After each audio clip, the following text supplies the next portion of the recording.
Hi everybody, I am Amit Mishra. I am here with the poem We Are the Music Makers. In previous class I have told you summary of this poem. I told you this is an ode. This is having some artistic expressions. It can be sung in orchestras, in feature film, in rock and pop bands. I told you that poet has started, we are the music makers and we are the dreamers of dream. From these lines he has started the poem. And it was played in 89th Academy Awards in Memoriam section. Ode, we are going to see that. The lines start with, we are the music makers and we are the dreamers of dream. Poet makes a straightforward appeal to the artist across different realms, different fields. Poet एक straightforward appeal कर रहा है. We, poet अपने आप को भी include कर रहा है. Poet is also, poet है वो भी एक artist है.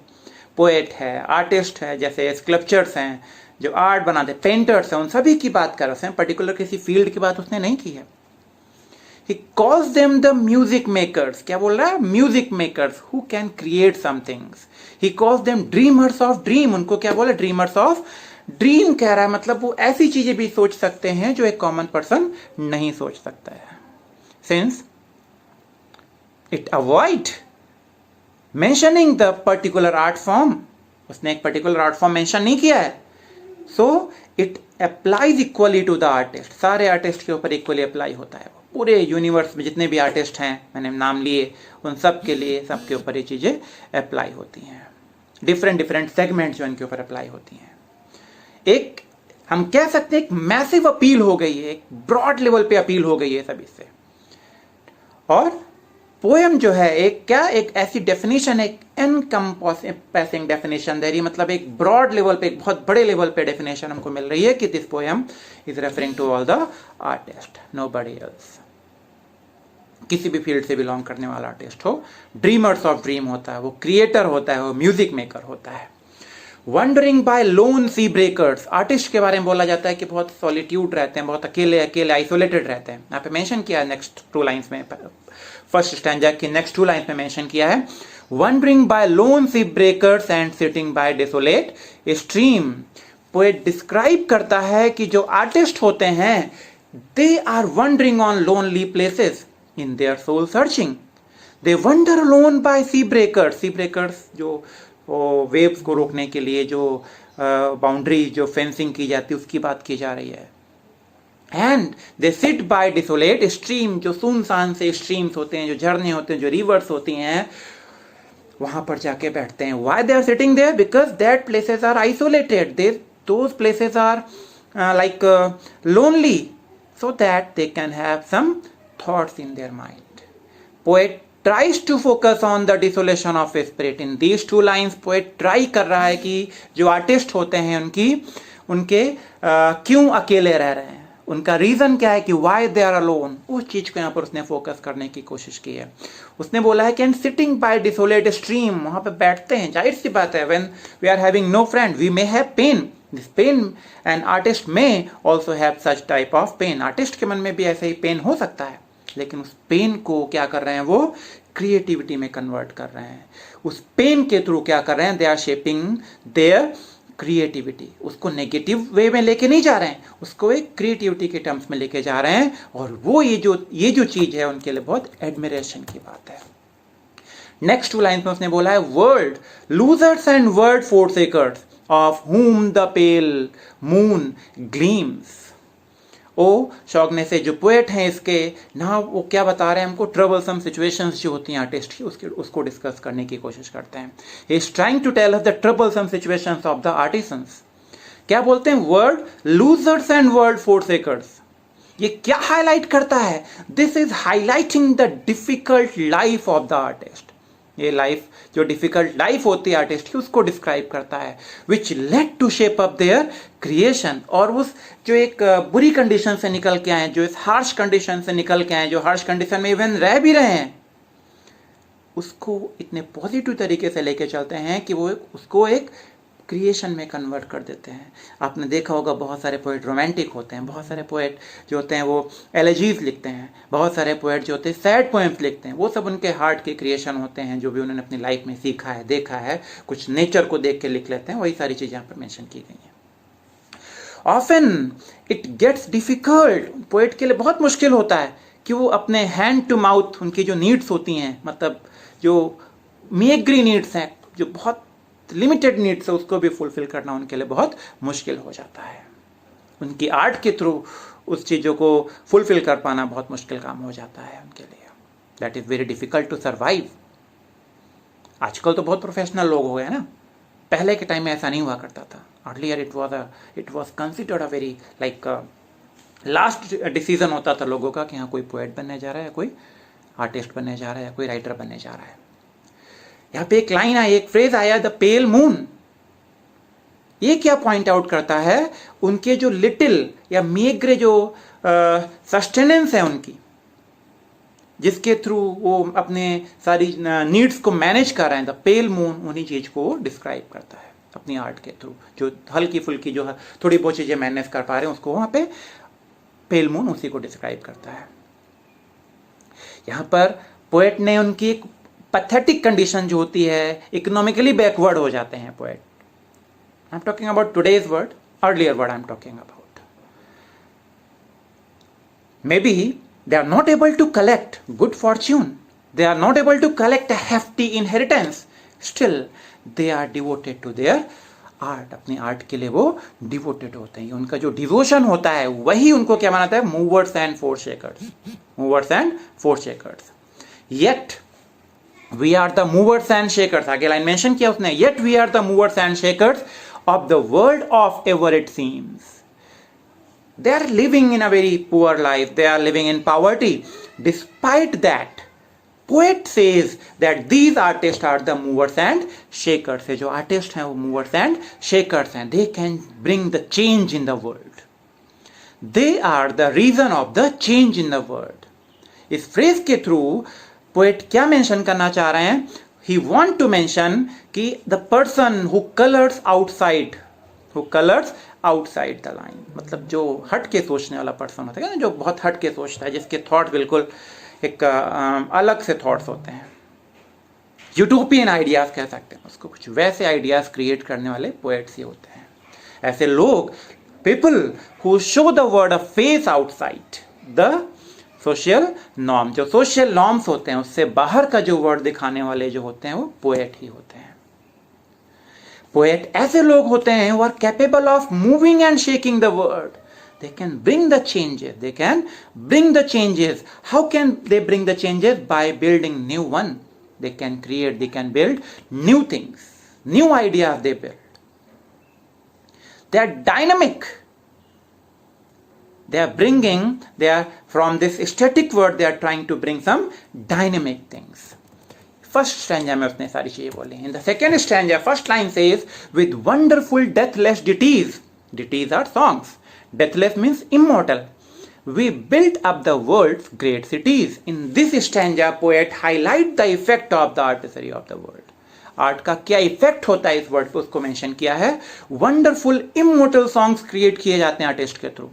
पर्टिकुलरली यहाँ पर पोएट के बारे में बात की उसने, that wonderful immortal songs are created by artist. Their soul creates such type of songs, and through their songs, through their poems, they create world's great cities। वो वर्ल्ड की बहुत बड़ी बड़ी सिटीज भी क्रिएट कर सकते हैं अपने इमेजिनेशंस के through. They are capable of building and rebuilding new cities। सिर्फ बनाना नहीं, किसी चीज को सुधारना भी, उसको वो भी अपने पोएम, अपने लाइंस के थ्रू, अपने पोएम्स के थ्रू कर सकते हैं। वो new settlement they can arise, new civilization they can create. How? By arousing their radical thoughts। अपने radical thoughts को arouse करके they can do such thing। By expressing their feelings, by expressing their realizations in people's mind, they can create new things। That's why mention किया गया, we built up the world's great cities in their through poems।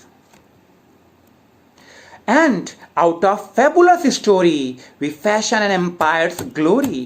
मैंने summary में बताया था आपको कि बड़े बड़े एम्पायर्स की ग्लोरी जो है, that is in the hand of poets. जो एक फैबुलस जो मिथिक स्टोरीज हैं वो कौन क्रिएट करता है? That is created by artist only.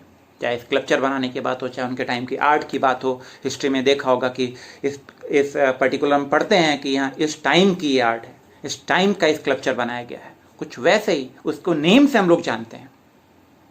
उनकी जो फैंटेसी होती है that comes to an artist mind and it can shape up things he built. जो उनकी चीजों को, उनकी फैंटेसी चीजों को क्रिएट करने की कोशिश कर रही है। It is after all poem, stories, songs, paintings and other art that mark the glory of civilization. हमको अगर मौर्य एम्पायर के बारे में जानना है तो हम उसके लिटरेचर को पढ़ने की कोशिश करते हैं। उसकी हम लोग उसके टाइम के जो उन्होंने टेम्पल्स बनवाए थे उसको पढ़ने की कोशिश, उसको देखने की कोशिश करते हैं। उन्होंने जो बिल्डिंग्स बनवाई थी उसको हम लोग रीड करने की कोशिश करते हैं। तो ये किसने किया काम? These are done by artists only. हम लोग चाणक्य का अर्थशास्त्र पढ़ते हैं, वो भी उन्हीं का, आर्टिस्ट का तो creation, he was also an artist. Poet says that we often talk about the artistic height. किसी एम्पायर को ग्लोरीफाई करना है तो पोएट से बोलिए आप, अच्छे अच्छे वर्ड्स में उसको वो बहुत हाइट पे पहुंचा देगा। किसी एम्पायर को डिमिनिश करना है, किसी पोएट से बोलिए, अपने पेन से लिख के ही उसको वो डिमिनिश भी कर देगा। One man with a dream at pleasure shall go forth and conquer a crown. The poet further says कि एक मैन जो होता है, जिसके पास ड्रीम्स है, जिसके पास एडिक्वेट अपॉर्चुनिटी है, प्लेजर को रेफर कर रहा है, वो क्या कर सकता है? That can give that dream a concrete structure. Poet जो है, जिन्होंने लाइन मेंशन की हैं, जिसके आर्टिस्ट जो है उन्होंने लाइन मेंशन की, उसको एक कंक्रीट स्ट्रक्चर में भी कन्वर्ट कर सकते हैं वो। आर्टिस्ट एक ऐसा पर्सन होता है who shall go ahead and conquer a crown. कहते हैं ना कि pen is mightier than sword. वही बात यहां पर की है कि पेन जो होता है, उसके पेन में, उसके आर्ट में इतनी पावर है कि एक क्राउन को भी वो कॉन्क्वेर कर सकते हैं, क्राउन को भी उसको विजेता बन सकते हैं। They can be victorious. ये एक एलिमेंट होता है फैंटेसी का। जब वो मेंशन करते हैं उसको, वहीं से सारे चेंजेस शुरू हो जाते हैं। And 3 with the new song measure, 3 mention किया, 3 इज रेफरिंग टू मैनी। यहां पर जो 3 मेंशन किया है, 3 यहां पर मैनी के लिए मेंशन किया गया। 3 with the new songs measure can trample an empire down. अभी मैंने बताया कि अपने पोएम्स के थ्रू किसी एम्पायर को डाउन भी कर सकते हैं। ब्रिटिश रूल को यहां से भगाने में जितना रोल महात्मा गांधी का था, उतना ही रोल जो समय के राइटर्स थे उनका भी था। जब अगर उन्होंने एक पैट्रियोटिक पोएम्स, पैट्रियोटिक लिटरेचर नहीं लिखा होता तो शायद उतना ब्रिटिशर्स को यहाँ पर भगाना इतना ईजी नहीं होता, क्योंकि जो पैट्रियोटिक थिंग्स थी उन्होंने इंडियंस के माइंड में चेंज लाना शुरू किया था। तो एम्पायर को डिमिनिश करने का बेस्ट एग्जांपल आपको मैंने दिया, ब्रिटिश एम्पायर को इंडिया से भगाने का। क्राउन जो यहाँ पर रेफर कर सकता है वो एक एक्स्ट्राऑर्डिनरी अचीवमेंट्स को भी रेफर कर सकता है। Crown can refer to an extraordinary achievement. Poet कहता है, 3 की बात की थी कि more people come together. 3 means more, यहाँ पर मोर के टर्म्स में यूज किया गया कि मोर पीपल कम टुगेदर, किसी भी न्यू आइडियाज की, न्यू सॉन्ग मेजर की तरफ आ सकते हैं वो, और किसी भी एम्पायर को टेम्पल डाउन कर सकते हैं। This is the power of artist. एक सिंबॉलिक हाइट की बात की गई यहाँ पर, जो पॉपुलर एक थिंकिंग उससे हट के थोड़ी सी बात की गई है। Earlier mentioned the pen is mightier than the sword. इस चीज को आप लोग याद रखें। कहने का मतलब यह है कि artist can bring more changes in people mind than anyone else. जो बाकी लोग चेंजेस लेके आ सकते हैं उससे कहीं ज्यादा चेंजेस आर्टिस्ट लेके आ सकते हैं। सेकेंड स्टैंजा में उसने बताया। In the third stanza, first 4 lines are, we in the ages lying in the buried past of the earth build Nineveh with our sighing and Babel itself with our mirth. with our seeing and Babel itself with our mirth। Third stanza जो है इस ode का, we are the music makers का जो third stanza है, poet continue कर रहा है अभी उसी को, पोएट्स को अपलॉड करने की कोशिश कर रहा है। जो पावर होती है आर्टिस्ट की उसको अपलॉड करने की कोशिश वो करता जा रहा है। आर्टिस्ट प्रेजेंट हैं, सारी एजेस में आर्टिस्ट प्रेजेंट रहते हैं। उसने मेंशन किया ना एजेस लाइंग, एजेस लाइंग, हर एक एज में ऐसा कोई एज है ही नहीं जहां पर आर्टिस्ट ना हो, क्योंकि आर्टिस्ट नहीं है तो वर्ड नहीं है, आर्टिस्ट नहीं है तो सोसाइटी नहीं है। पास्ट में आर्टिस्ट ने क्या बनाया? एंशिएंट सिटी ऑफ निनेव, बहुत पुरानी एंशिएंट सिटी है, 6000 आई थिंक BC की बात की जाती है। आजकल ये मॉडर्न इराक में सिचुएटेड है, मोसुल के पास में। ये निनेव और बेबीलोनिया जिसको बोलते हैं, दोनों ही मोसुल के पास में सिचुएटेड है। एंशिएंट सिटी जो थी निनेव की, जो कि 612 बीसी में इसको अबेंडन कर दिया गया था। 612 बीसी में इसको अबेंडन कर दिया गया था, मतलब वहां से लोग चले आए थे, तो पास्ट की बात हो गई वो। सीइंग यहां पर मेंशन किया है, क्या मीन्स है इसका? इसका प्रोबेबल मीन्स जो हो सकता है टॉर्चर, ठीक है, torture. Torture those enslaved people receive to build the building. किसने बनाया होगा? आर्टिस्ट ने बनाया होगा। कैसे? उनको टॉर्चर करके बनवाई गई थी बहुत सारी सिटीज। ये बोला जाता है कि निनेव जो है वो टॉर्चर को रेफर करता है। निनेव सिटी रेफर्स टू टॉर्चर, और जो बैबल है वो जॉय को रेफर करता है। बैबल के लोगों ने भी सोचा कि चलो एक ऐसा टावर बनाते हैं जिससे हम लोग हेवन तक पहुंच जाएं। हेवन तक पहुंचने की बात होती है। बैबल को माना जाता है कि this is the gate of god, ऐसा सपोज किया जाता था।